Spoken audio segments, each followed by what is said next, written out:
After devoting last night's show to tackling domestic violence, we promised to bring you an update on today's COAG summit in Brisbane.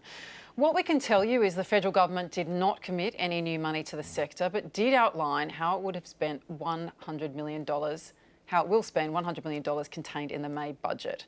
About a third will go to frontline legal services, a quarter on support for Aboriginal and Torres Strait Islanders, $15 million on general support services like 1-800-RESPECT, and $10 million to fight revenge porn and online abuse.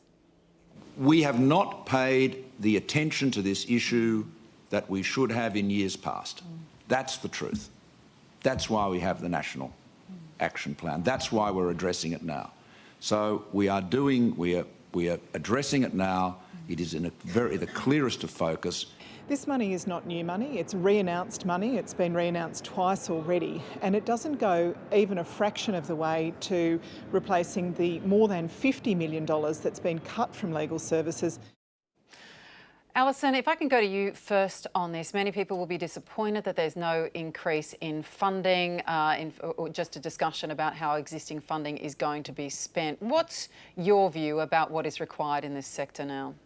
Well, I mean, I think the one thing that certainly, I was discussing this, in fact, with my aunt only on the weekend because, you know, as a child, she faced my father faced a family environment where there was domestic violence, and we were only discussing how much the debate certainly over the past 12 months has really changed and really brought the issue out into the public. I think the next transition, though, is really to make this mainstream policy, and that's going to take bipartisanship, that's going to take long-term policy commitment, and I guess the dollars are going to be necessary to back that up. Now, hopefully the debate is going to mature to an extent that we can have that discussion, that we can get out of a sort of argy-bargy, whirlpool that we find in politics these days where, things are discussed on, in short-term cycles, and this is really an issue that deserves long-term policy making. And, I don't know whether the discussion today and the outcome from COAG gives us that, but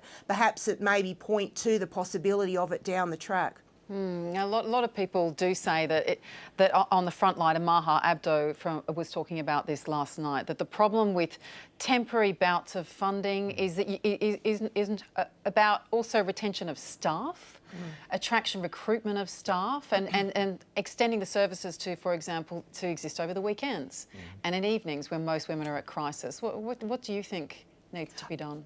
Well, look, I think for me, one of the key challenges is how do we socialise the change?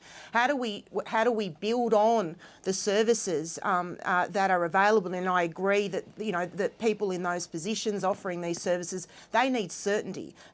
These are not issues you deal with overnight. These take a long time to deal with. But how do we have these conversations at home? Because until we really socialise the solutions to this issue, I'm not sure we're going to have the sort of breakthrough that I think we want in our hearts in this country, and so I think that's a key challenge for policymakers around the country, is socialising the behavioural change, getting it into people's lounge rooms, having people have the confidence to have these discussions. And I think that's the real challenge we face.